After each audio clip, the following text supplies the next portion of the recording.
Okay, well, the subject of the Islamic State and Islam in general is quite current, isn't it, at the moment? And it's something that's sort of like a starburst has appeared on the world scene in the last year or two. And if a little bit like me, you're wondering, well, where did this come from? Where does it all fit? Where is it in the prophecies? You know, where is it heading? Then you'll be interested, and really that's what we want to do this afternoon, is sort of step through some reading that I've done and some research and share that with you to hope you give you a little bit of context of what's going on in the Middle East right at the moment. Now, it would be true to say that the arrival of the Islamic State has fundamentally altered the Middle East from what it was 3 or 4 years ago. The Islamic State currently controls an area about the same size as a little shy of New Zealand, and they have around about 8 million people under their so-called control. And the Islamic State is equally at home in modern social media, and at the same time it advocates a return to the so-called traditional values of Muslim society. So, a strange paradox, almost a dichotomy. And it is attempting to be a 21st century incarnation of a 13th century phenomena, the caliphates, that we'll have a look at a little later on this afternoon. It's actually a unique political entity. Never before in the history of the world has there been a terrorist organisation that has morphed into a state, or a claim to be a state. It's committed to a revolutionary strategy, which we can glean from the news. Its revolutionary strategy is to create a new Islamic caliphate, and to eventually, their goal is the Islamization of the whole globe. We know they won't achieve that, but that is their avowed anticipated goal. And in the process of their establishment, it has plunged Iraq and Syria into civil war, and threatens to drag other nations into the maelstrom that is that area of the world at the moment. And it has also become the centre of this Sunni Shia controversy that we are confronted with in our newspapers, and maybe we need a little bit more understanding of exactly what that means. So that's what we want to do this afternoon. So really our session this afternoon is very much a history lesson.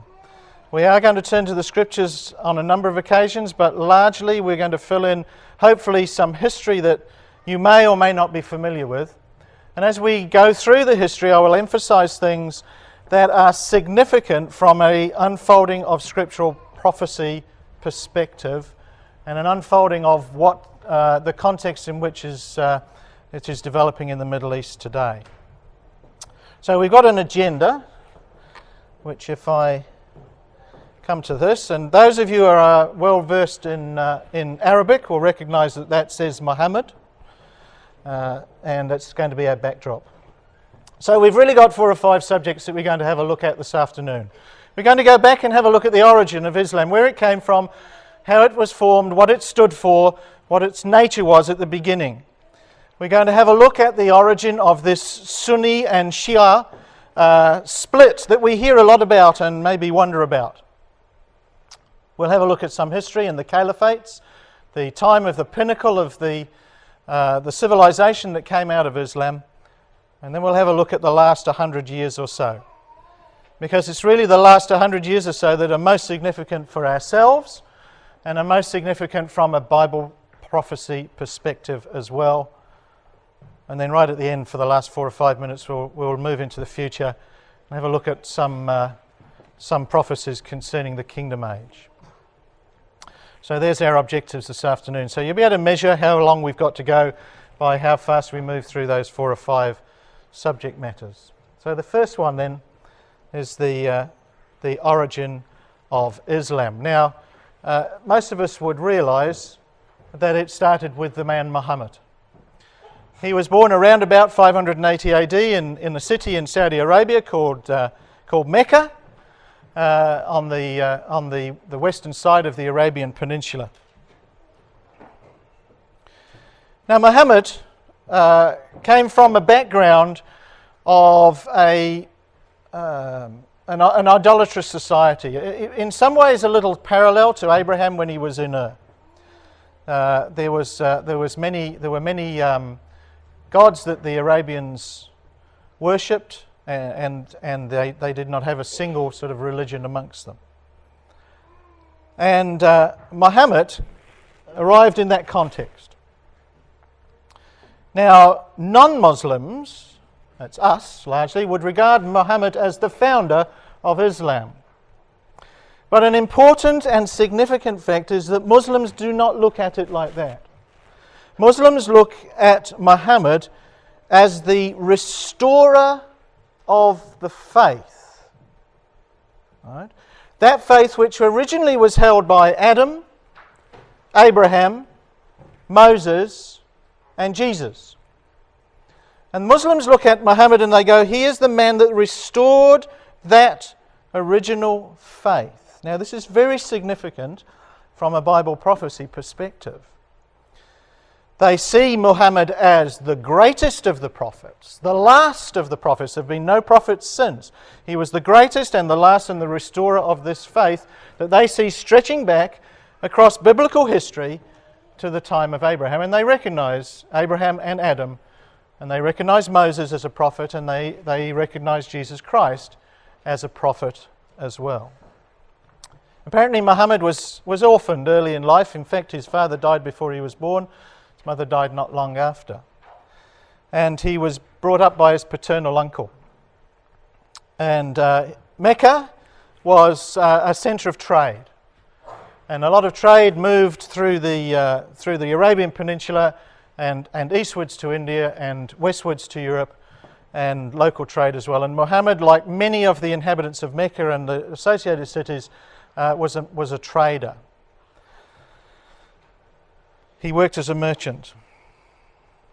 But every now and then, it is claimed, he used to take himself off into the mountains for some peace and quiet. And he went to a certain cave. And here's a picture of that cave today. It's up in the mountains near Mecca. And it's now, as you can probably see, although it's not terribly clear, it's got paintings and paper there. It's quite a holy site. And he went to this cave. And he went up there to pray, to meditate, to think. And when he was about 40 years old, he claimed that during his times in this cave, he was visited by Gabriel, the angel, and he was given revelations. He received a revelation from God. And largely, what he received is now recorded as the Quran, the Muslim holy book. And apparently he was told these in Arabic. The Islamic gods, I presume, speaks Arabic. Gabriel certainly spoke Arabic then. And he received these visions. And he began to preach as well. It obviously, it was, whatever his experience was, moved him to preach. And he preached two messages. And the first of those is, God is one, which is still used as a catch cry of Muslim. God is one. And the second is, we should surrender to His will. And the word surrender in Arabic is Islam. So that's the name of the religion. Surrender. Now these are not concepts that are foreign to us. There's a certain level of truth there. We know that God is one, and that our ways are in His hands, and we give in to the will of God. And this was the message that Muhammad, so-called, received, and this was the message that he began to preach in Mecca. He didn't go too well in Mecca, unfortunately. And in about 622, he fled from Mecca to Medina, which is a city a few hundred kilometers to the north of Mecca, and there he became a successful leader, a leader of people. So he moved from Mecca up to Medina, 622 was the year, and that actually became the year 1 in the Islamic calendar. It's a very significant event when he moved from Mecca up to Medina. And as we say on the slide there, he became a successful leader. Arabia at this particular point of time was full of various tribal factions. They were in no way united. And there were intertribal rivalries for the trade, intertribal rivalries for the resources of water and land, and quite a lot of intertribal warfare that was going on. And Muhammad must have been quite a charismatic sort of character, because he was able to walk into Medina, and within a relatively short period of time he received from the leaders of Medina sort of authorization to try and pull together the tribes that were in the city and that were in the surrounding area. And he did that, and he used as the vehicle to do that his religious teaching. And here's an important point about Islam. The state and the religion are not separated. And it becomes from this very beginning. When Muhammad walked into Medina as a preacher, he became the leader of the city, political leader of the city. And the religion and the state became wedded together, and it has been the case ever since in the perspective of Islam. He was accepted as leader. He united together the local tribes at that particular time, and he continued to receive revelations while he was in Medina, which were recorded or spoken to his companions at that particular time. In 630, just a few years later, he returned to Mecca, and he went down with around 10,000 troops from Medina. And he went down to Mecca expecting some sort of battle, but in fact he took the place largely without any bloodshed at all. And he became the political leader of Mecca as well. So here we have finally, for the first time in many hundreds of years in Arabia, a single individual who was the political leader and the religious leader of the two main cities on the Arabian Peninsula at that time. And that's an important fact that we need to remember. Unfortunately, or fortunately, 2 years later he died.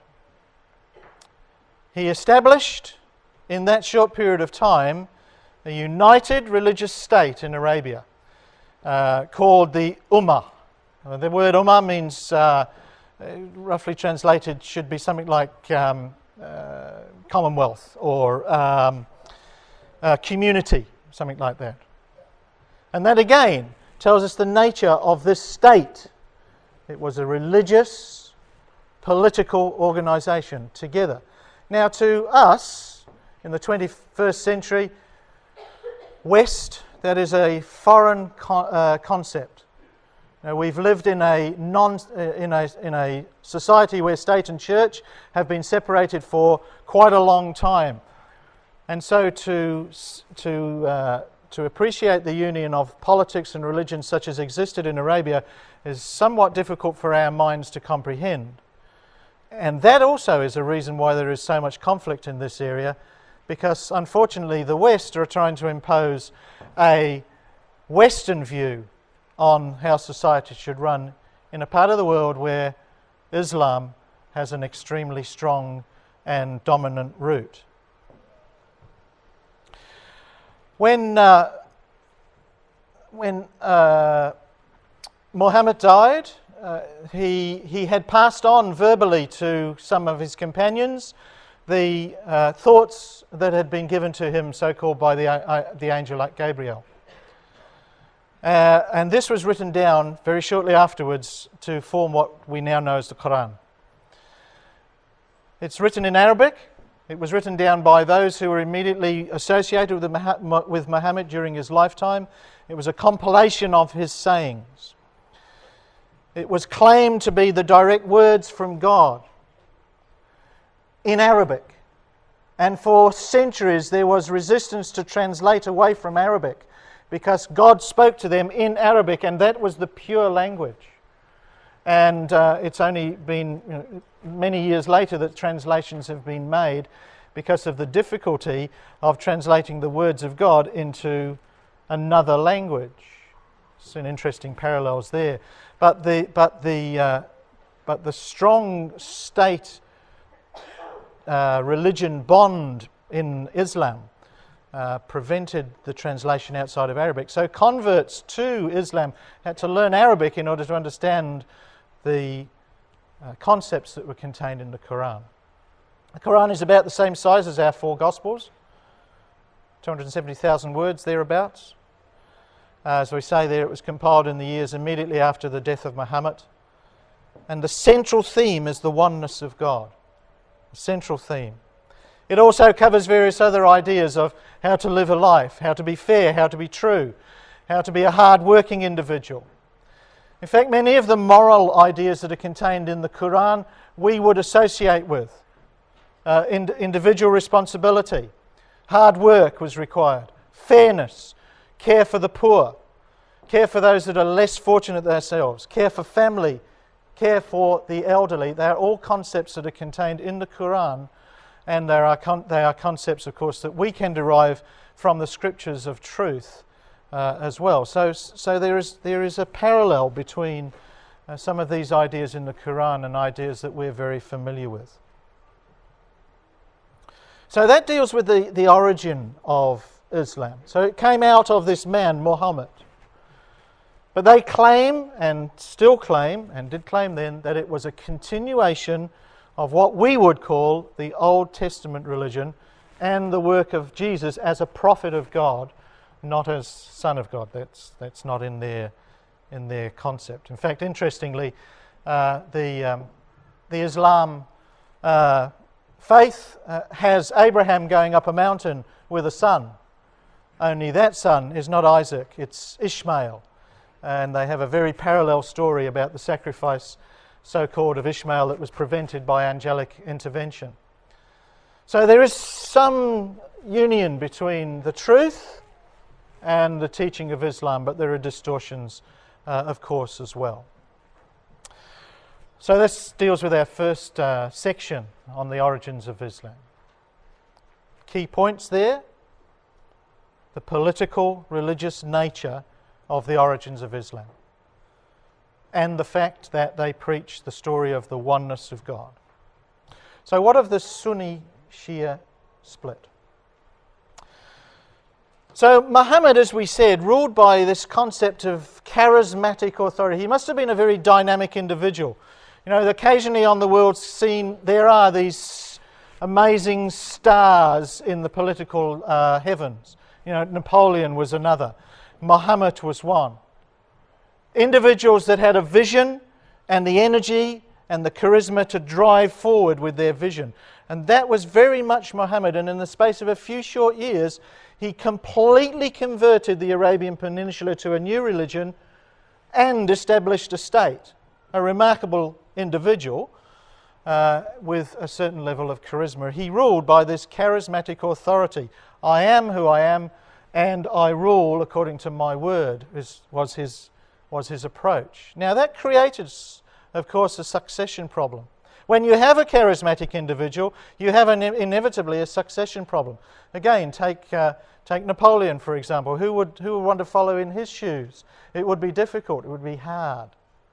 And so it was with Muhammad. And there are a couple of problems. Should we adopt a leader who is superior to the ordinary person? In other words, a member of the Prophet's own family. Obviously, if he had a family, he was charismatic, chances are his family is somewhat special. So let's adopt a leader from amongst his family. But one of the teachings of Islam is that we are all capable of equally well receiving the message of Islam, the message of their Bible. And if we follow, then we're as good as the next person. And so why not choose a capable moral leader from amongst the faithful? And this was the problem that was confronting the nascent Islamic political religious state in 632 when Muhammad died.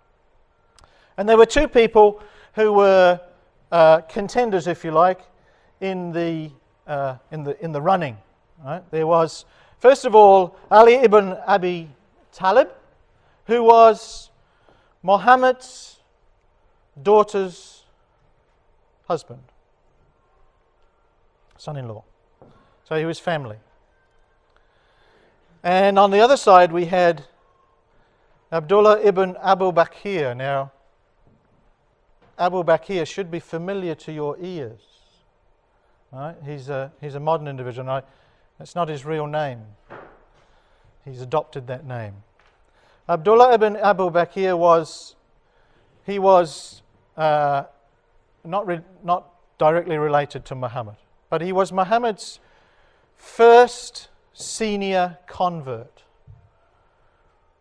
And he was a very capable individual. He didn't have the same charisma as Muhammad, but he was a very capable, very moral individual who had taken on fully the teachings that Muhammad had promulgated, which we would associate with as being true and right and honest. And the choice was made, and the choice was to go to Abu ibn Abu Bakr, the not direct relation of Muhammad.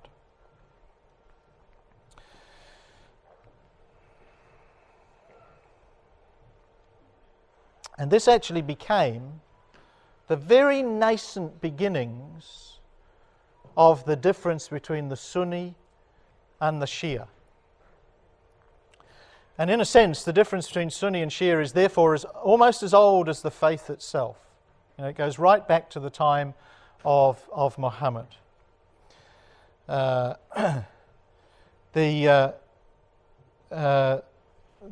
potent community, the Ummah, the state, was growing, and right back here there was this succession problem. So these two were put forward as potential successors, and Bakr was chosen, which created a little bit of disquiet on the other side. Those who had supported Ali, who should, because of dint of his relationship to Muhammad, be the logical successor, were a little put out. And however, Bakr was chosen, and he was called a caliph. And the word caliph simply means the successor. Okay, so the title caliph is the successor of Muhammad. Now, why Bakr was chosen was probably several reasons. One, he was a very capable individual. Secondly, he was fairly old, so if they make the mistake, well, it's going to correct itself again in a few years' time. And thirdly, and perhaps most significantly, the companions of Muhammad had a general feeling that they didn't want to set up a genealogical hierarchy of leader. So in some ways they chose Bakr as a wiser choice to prevent the inherited position concept developing.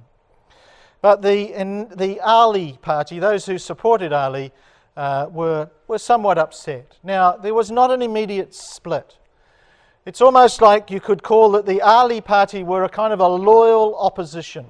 Okay, there was no grand parting of the ways, and still those who had supported Ali supported Abu Bakr, but as a kind of an opposition more than outright 100% support.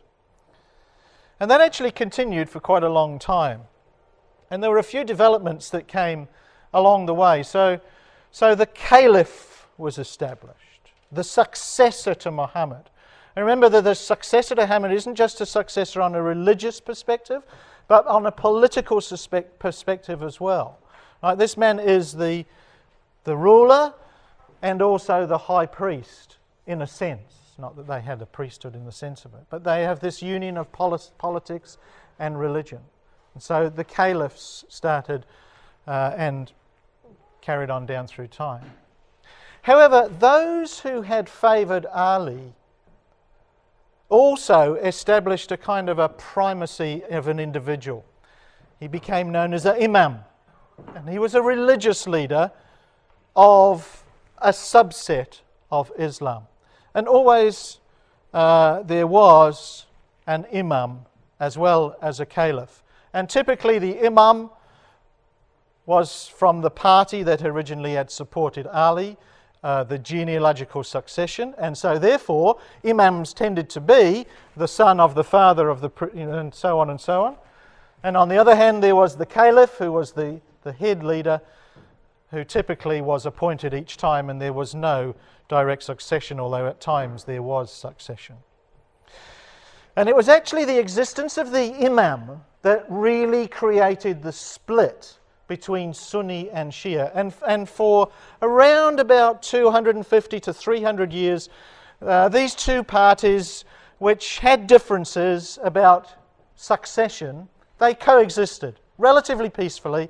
There were differences, but they coexisted until around about AD 874. An event occurred which was known as the occultation. So there's an interesting word, the occultation. And that means when something is occulted, it is blanked out, it is hidden. Okay, an occultation is the hiding of something. So we had some big words on a slide from Frank. Now here's another one, occultation. So if you hide something, you're occulting it. It's not the hint from which we get the English word, of course, the occult, which is mysterious. It's hidden. So this event called the occultation was this. The imams had been father to son religious leader, and the last imam died when his son was only 5. So his son became the next imam, religious leader, at 5 years old, which was not workable, obviously. And so there were 4 deputies stood up who spoke on behalf of this 5-year-old imam, and the 5-year-old imam was essentially hidden away. That was not the occultation, but essentially he was locked away, and the place was run religiously by these 4 deputies. And strangely, coincidentally, about 70 years later, just before the last of these 4 deputies died, the imam apparently announced that he was going to go away. God was taking him away, hiding him, occulting him, and he was going to be away and eventually return sometime in the future and save Islam. Right, so this was a parallel doctrine, if you like, to the return of Christ. Only it's going to be the return of this imam. Now that was a major religious split then between those who accepted that was going to happen and those who didn't, and that was where the Shia and the Sunni finally parted, because the Shia accepted that this last imam had been hidden and was now permanently hidden by God and would one day return sometime in the distant future as a saviour, and the Sunnis did not accept that. And so this was the make or break point, if you like, around about AD 874 between the Shia and the Sunni. And it was a difference of religious opinion concerning this occultation, this individual who was hidden away, a sort of Messiah. So the long, slow process that had been proceeding up to this point, where there was differences of opinion between Shia and Sunni, between those who had one concept on succession and those who had another, now finally fell to pieces, and there was a religious difference between a doctrinal religious difference concerning this individual who the Shia said was going to return, is hidden, and the Sunni would not accept that. And so that's the final point of the split. And then, of course, the two branches of the religion tended to drift apart because the communication between the two were lost. And there were differences in practice and differences in doctrine that developed as a result.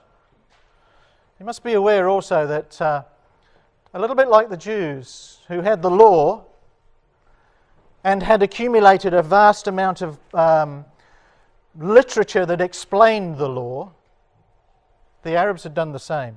They had their Torah, their Quran, and they had what they call the Hadith, which is commentary upon the Quran. And that ran to many, many pages. And often the difference between Sunni and Shia was seen in their interpretations, in the contents of the hadith. And some would accept that edition and some would not. And these two ways parted over the interpretation of the Quran in the hadith. So that was the beginnings of the Sunni-Shia split. There are sects, of course, within each of those major splits.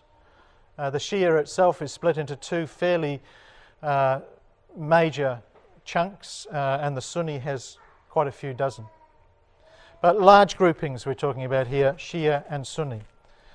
What we must not do is think that the difference between Shia and Sunni is very similar to the difference, say, between Catholicism and Protestantism within Christianity. It's not. They fundamentally have very similar doctrines. They have differences of interpretation, of jurisprudence, of this concept of succession, and some rituals that they indulge in. So, the next section is the caliphates. Now, what we must realise is that when we look back over the civilization that came out of Arabia, that it was actually quite a significant and important and quite long-lived civilization. You see, Muhammad had established an Arabian state in Medina and in Mecca, and it spread across the Arabian Peninsula. But from it grew the caliphates, those who were run by the caliphs, the successors, these states. And there are about four major. We're going to highlight five, but there are four major ones. We don't have time to do it now, but if you want to do an in-depth study of Revelation chapter 9, you can actually see the four caliphates coming out in the record there. We're not going to look at that. The first of these was the Rashidun Caliphate, which ran from the time of the death of Muhammad right through till 661, 30 or so years. Initially, this was ruled by the man Abu Bakr, but he died after a couple of years, and it was various other ones. Following on from that was the Umayyad Caliphate, which was from 651 through to about 750. And this, as you can see from the map, spread that influence right across the Mediterranean area and down into Pakistan, which is why Pakistan is largely Muslim nowadays, and right across into Spain as well, in the far west, and all across North Africa. And this perhaps was the pinnacle, or amongst the pinnacles of the Islamic civilization. Much to the chagrin of many of us, the Arabs gave us algebra, and it was during this time that the concepts of algebra, which we so enjoyed in maths at school, surfaced. The Arabs, or these civilizations, also gave us the concept of zero, which you think of your Roman numbers. There's no zero there. Okay, they gave us the concept of zero. So not only was this a geographically important, extensive empire, but from the caliphates came some important thinking, and also from the caliphates came some important trade. When you have a political unity of that scale, you have a conduit for trade that is important. This was a glorious time of Muslim history. It was prosperous. It was a center of thinking. It had a large geographic spread. And so there is this history within Islam of being an important, powerful state. And so that is perhaps some of the motivation that we can see in people like Islamic State to say, well, we want to reinvent that. When apart from the Roman Empire, which was coextant with this, it was the dominant power in this particular area, as Rome was actually on the decline at this point of time. Following on from the Umayyads, there was the Abbasid, which very similar area, up into Afghanistan, Kazakhstan, and a little bit further towards India as well. A little less in Europe. It was only during the Umayyads that there was the Spanish Caliphate, but it's still a dominant thing, and that went for many hundreds of years, from around about 750 right through to about 1258. And again, an important, prosperous, trading, thinking nation. Religio-political. The two are united. Following on from them, there was the Mamluks, which were largely based in Egypt, from around about 1250 through to 1517. This is the fifth one that maybe they shouldn't have been here. It's quite small, but it had some significant thinking that it transferred into the West. And the final was the Ottoman. Now, the Ottoman Empire, or Caliphate, was the largest, the longest, and the most prosperous of all of the Arab caliphates. And as you can see from the map there, over a period of time, it grew from its centre in what is now known as Constantinople, which is Constantinople, or known as Istanbul, which is only an Arabic version of Constantinople, into Eastern Europe, again down through the Arabian Peninsula, North Africa. And by degrees it grew, and it was based largely in Turkey, but it grew. And as we said, it was perhaps the grandest of all of the caliphates. And it was in existence from around about 1517 until 1923. Right? That's a huge amount of time. 1517 to the beginning of last century. It was finally snuffed out in the Turkish Revolution under Ataturk in 1923. It's a long history that is there, and that's a Muslim, religious, political entity that lived during that particular time. Which brings us with there's a condensation of about 1,000 pages of reading I've done in the last few weeks into, I don't know, what was that, 25 minutes. But it hopefully gives you a flavour of where it came from and the size and extent and wealth and importance of what has gone on in the past with respect to Islam. And we come right down to more or less our times, the last 100 years or so. As we say, the caliphate of the Ottoman Empire, the Ottoman Caliphate, was finally snuffed out in 1923, but its major decline occurred in the years before that, and particularly at the time of the First World War. Here's the same map, the other way around, and it's the decline of the Ottoman Empire. And you see that the dates in there, if you can see them, shows you how that it slowly declined, and huge areas were lost in the First World War. So all of that area in North Africa and down through the Middle East and down through Arabia was areas that were lost immediately prior to and during the First World War. The areas to the north of the Black Sea were lost to the Ottomans just before the Crimean War and Sebastopol and that sort of stuff. But it was a slow, steady, inevitable decline. And its decline was most noted at the time of the First World War. And you can turn to any history book you care to mention and have it talk to you about the First World War, and virtually without an exception, every historian recognizes that the time of the First World War was a massive change in the way the earth was, the way the politics of Europe operated. It was the death of the European colonial power. It was the rise of the nation states of Europe. It was the death of the Ottoman power. It was the rise of the chaos that is now seen in the Middle East.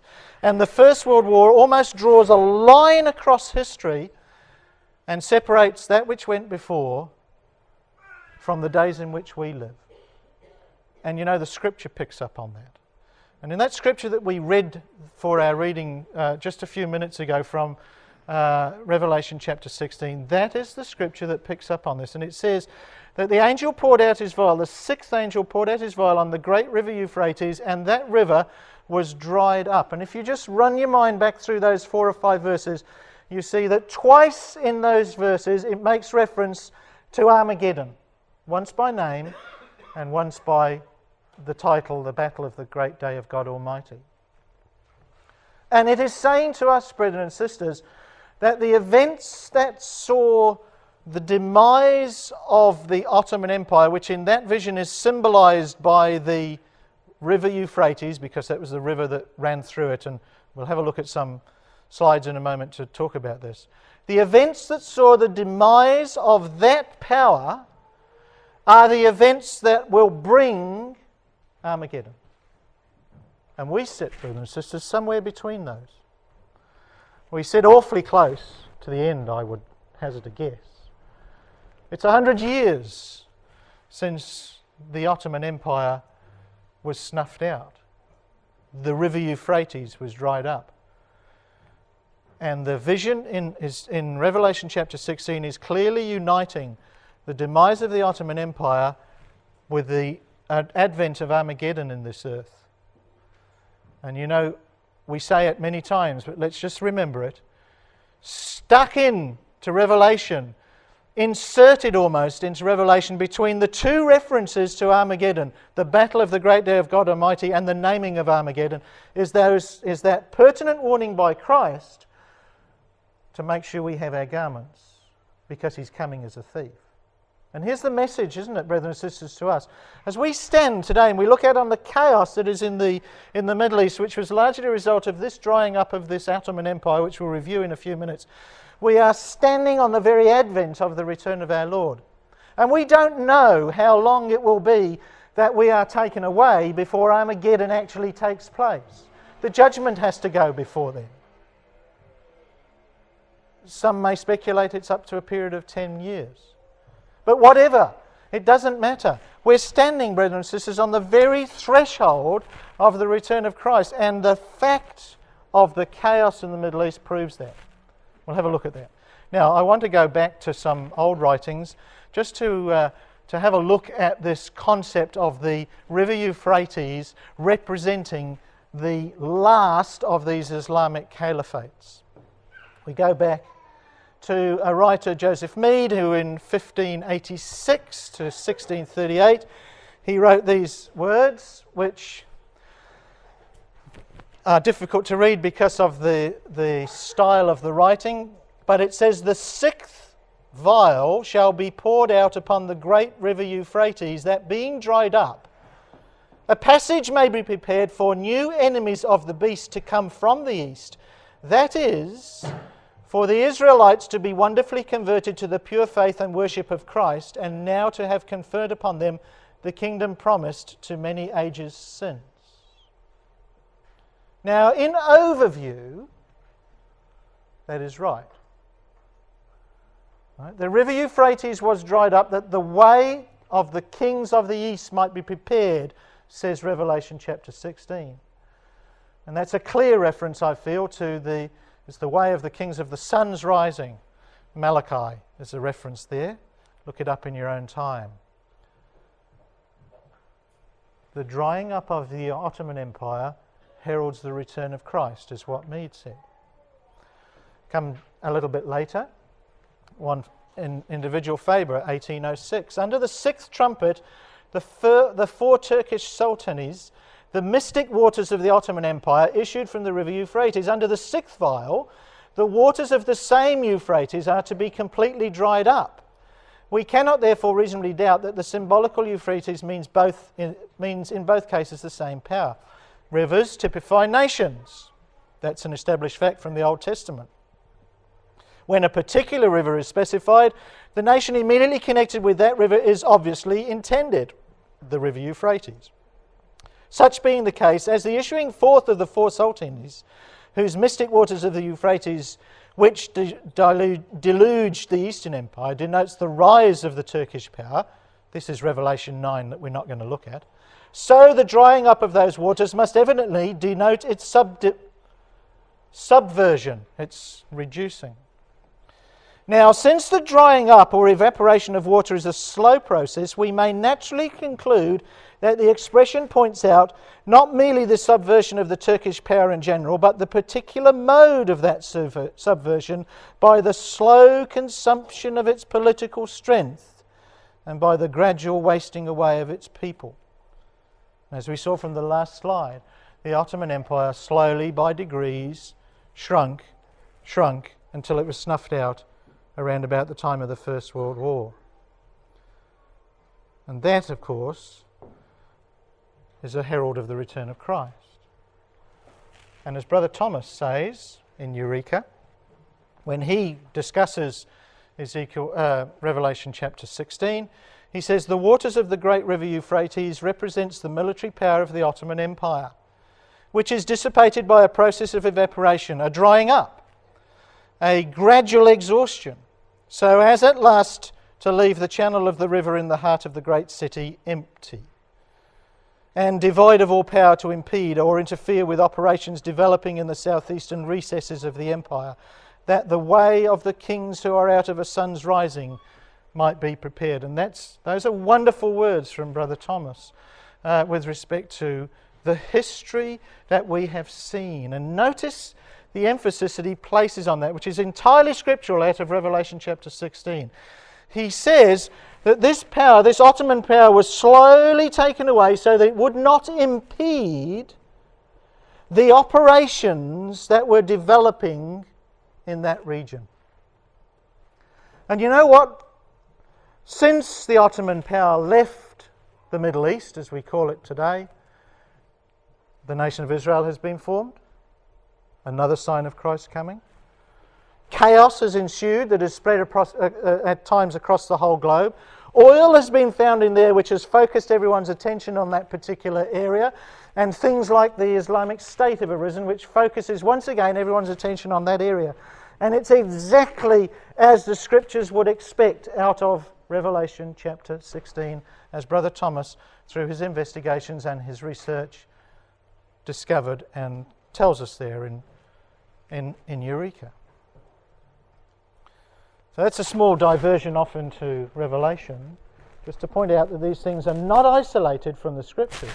Now let's get back into the history. So we're in the First World War. So this is 100 years ago. It's quite current, isn't it? You know, we just celebrated the 100th anniversary of that expedition to Gallipoli that was an incredible failure.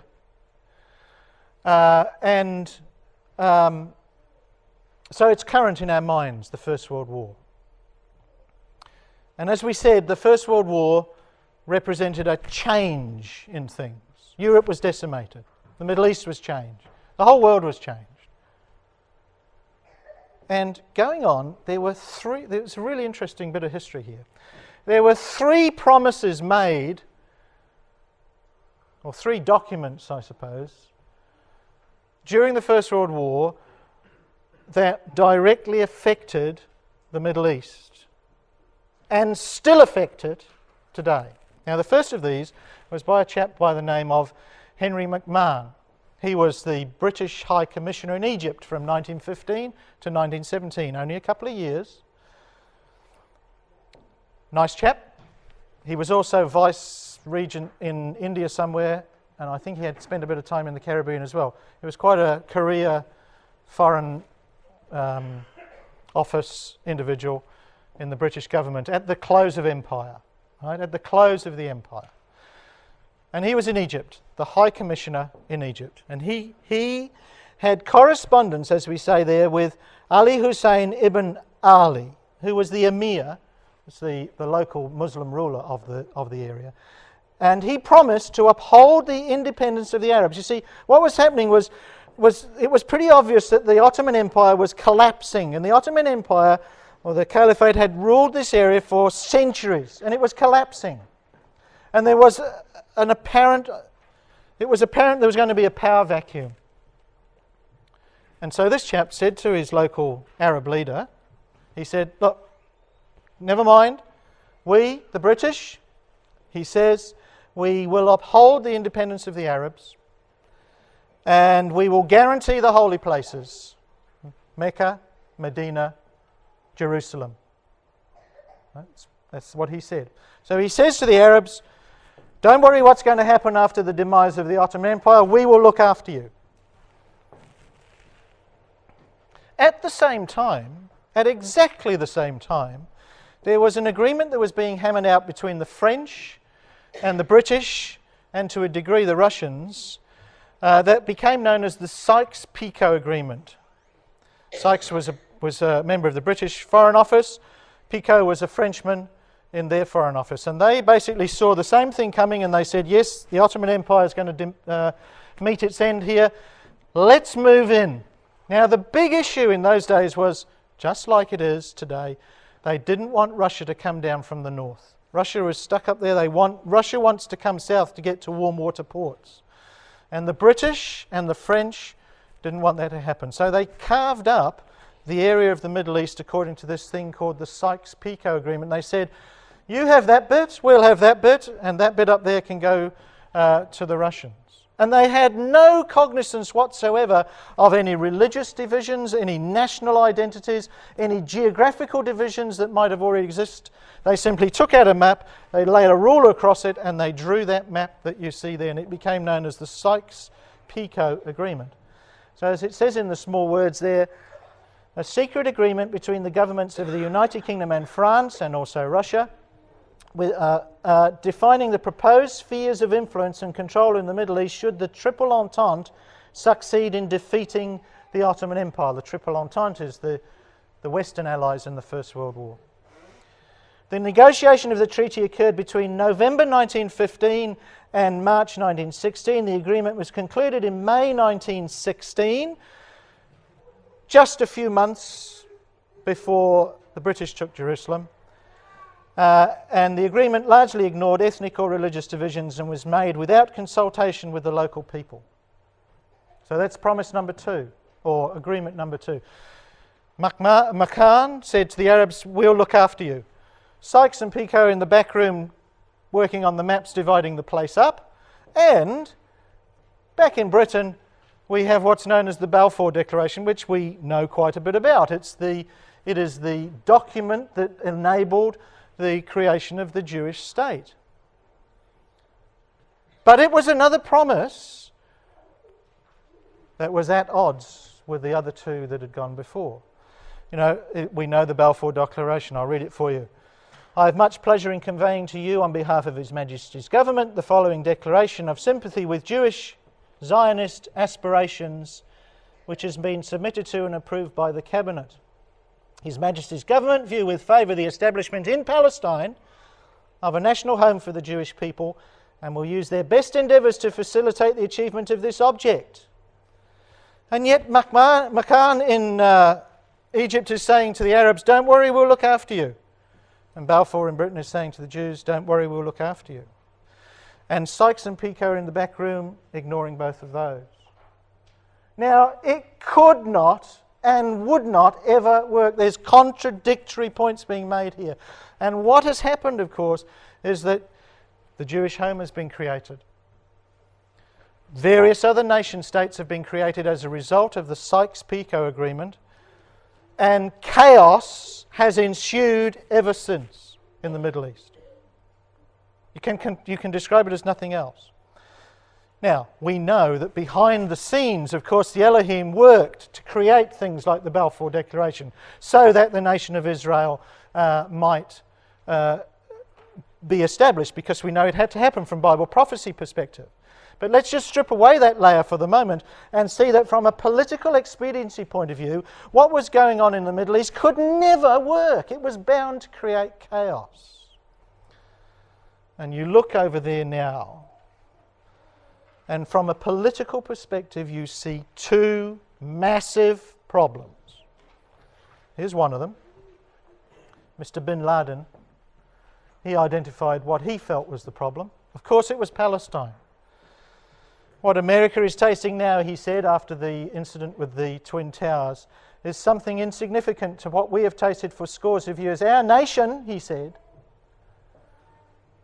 has been tasting this humiliation of this degradation for more than 80 years. In these days, Israeli tanks infest Palestine. And this is his opinion, or was his opinion, on what the big issue in the Middle East was. It was the existence of Israel. Of course, we know that. But that came about because of the promise that was made. Came about because of the prophecy that was made, of course, but speaking naturally, it came about as a result of the promise that was made in the Balfour Declaration. But he says it's like a festering sore. Of course, he talks it up a little bit, or he did talk it up a bit, but that's the perspective. He says, I swear by God who has elevated the sky without pillars, neither America nor the people who live in it will dream of security before we live in security in Palestine, and not before all the infidel armies that leave the land of Muhammad, peace be upon him. Now, he was a clever man. He chose his words carefully.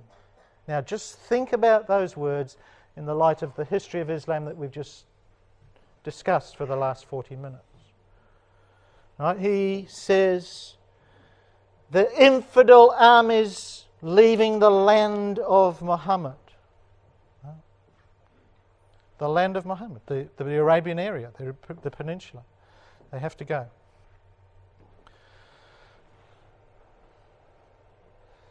The other issue, the Islamic State, coming down to more recent now, aren't we? The Islamic State states that one of the goals of its insurgency is to reverse the effects of the Sykes-Picot Agreement. In June last year, it was said, this is not the first border we will break other borders. A jihadist from the Islamic State, or ISIL, warned in a video called End of Sykes-Picot. Go onto YouTube, you can watch it if you want to. It's unfortunately in Arabic, but you get the gist. This man, Abu Bakr al-Baghdadi, now that's not his real name, but where did Abu Bakr come from? He was the first successor of Muhammad. Where does he want to go? He wants to go to Baghdad. Abu Bakr al-Baghdadi. Right? His name says what he's all about. Right? He said in July last year, in the speech in the great mosque of Al-Nuri in Mosul, that this blessed advance will not stop until we hit the last nail in the coffin of the Sykes-Picot conspiracy. Now that was last year, that was 100 years after the Sykes-Picot Agreement was written, and he said that is still the root cause for some of the problems in the Middle East.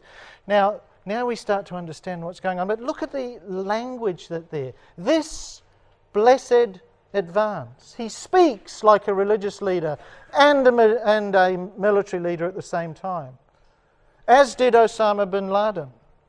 He's the man that is attempting to set up a new caliphate, the religious, political state.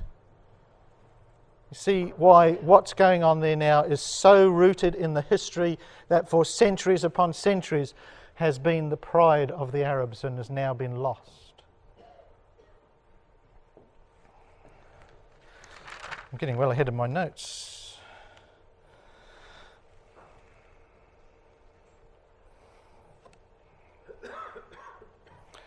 So what of the future?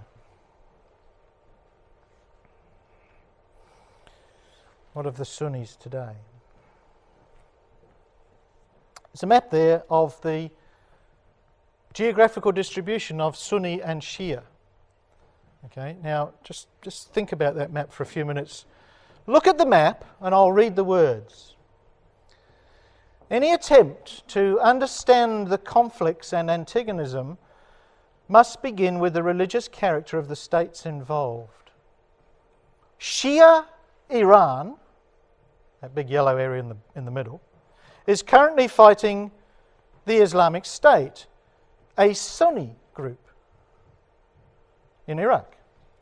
Iraq has a Shia majority in the south, and that's where Baghdad is, and that's where most of the government comes from.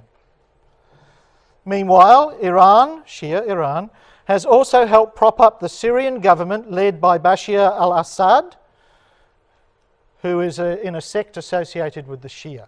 So there's Shia helping Shia, who still is fighting a civil war against the Sunni rebels and the Sunni Islamic State. And those rebels are financed by nations like Saudi Arabia, which is also Sunni. Iran and Syria have both historically been primary sponsors of Hezbollah, which is a Shia militia of considerable strength in Lebanon, which also is a Shia area. Right? So you see how these things revolve, right? Now the point of this, the point of trying to understand what's going on here is that we can't isolate ourselves and say, oh, it's just chaos. It's this religious fervour that sits underneath. And so you have best part of 1,000 years of history, or more than 1,000 years of history, sitting behind the Sunni Shia activities, such as illustrated in there today. You've got people saying we want to establish a caliphate because they look back into the 1200s and the time, when Britain was invaded by the Normans in 1066. The Arab powers were at the peak of their prosperity. They were building the grand mosques. They were very wealthy. They were thinking things like algebra, right? But it was a very important, and that's all gone. And these people come in and say, we want to re-establish that. Of course they do, because they have this proud history. And whenever you turn to it, you see this religion this uniting of religion and politics. They cannot be separated, because in the Islam mind, it is not two things. The state is the religion, and the religion is the state. That's what Muhammad set up in Medina and Mecca, and that's how it is today as well. So there is a bit of history. I want to go over to Isaiah chapter 60, and this is really sort of jumping into the future. And have a look in here at just a few verses. And this is a very interesting couple of verses, because it tells us some important facts that we need to remember as we interpret what's going on at the moment, and as we interpret prophecy. Now, Isaiah chapter 60 is one of those wonderful chapters towards the end of Isaiah that look forward to toward the kingdom age. And they're lofty and wonderful words. Arise, shine, for thy light is come, says the prophet to Israel. The glory of Yahweh has risen upon thee. So he's looking forward into that kingdom age when once again Israel will be at the head of the nations. A fantastic picture, beyond all the problems that we've been looking at. He says, darkness will cover the earth, gross darkness the people. That is true, isn't it?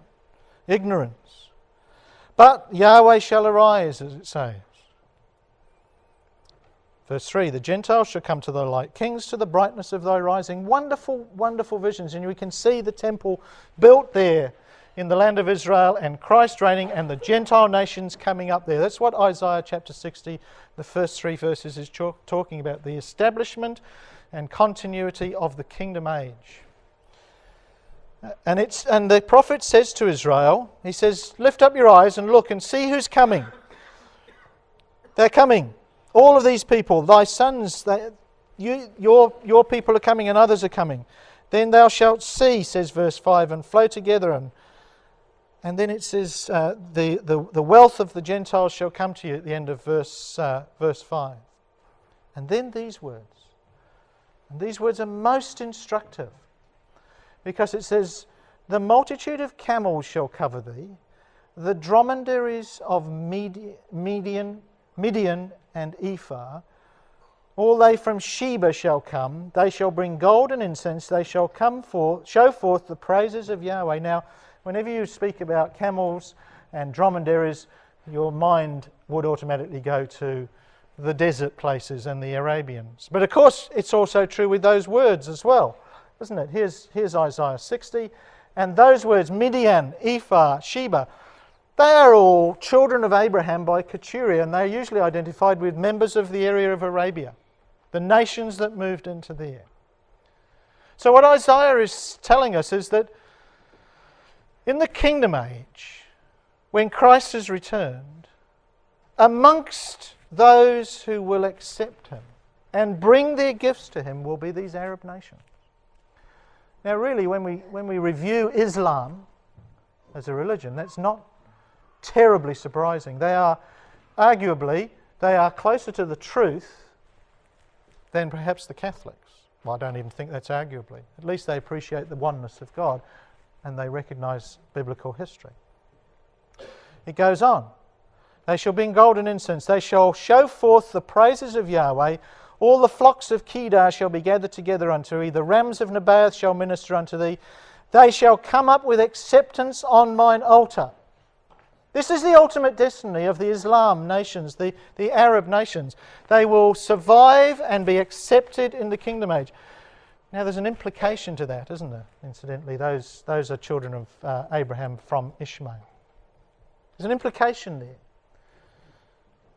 You know, I have heard it said that, maybe there's this invasion in Ezekiel 38 that we talked about could well be, it could be Arabs or something.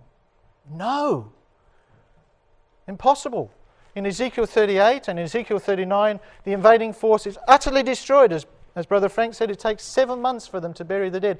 And Ezekiel 39 goes on to say how absolutely abhorrent that is. And Isaiah 60 says, the Arabs will come to the kingdom. They will be there. They will bring their gifts. They will bring their wealth. They will be going to the temple as a nation. It's not possible if they are the antagonist in Ezekiel chapter 38. And so, brothers and sisters, we'll leave it with that vision of the future. Hopefully, we've filled in a little bit of history. If you haven't enjoyed it, I have, because I've done a lot of reading to try and get to here, to cram all this into what was supposed to be an hour, but has been a little bit longer than an hour, for which I apologise. If you want some recommended reading, I've got a list of books that you could have to read on the subject. But let's lift our vision beyond the chaos, the problems, the man-imposed problems that are occurring now, to that vision in the future. Because that, brothers and sisters, is our hope. And the reality of history in 2015 is that hope is oh so close.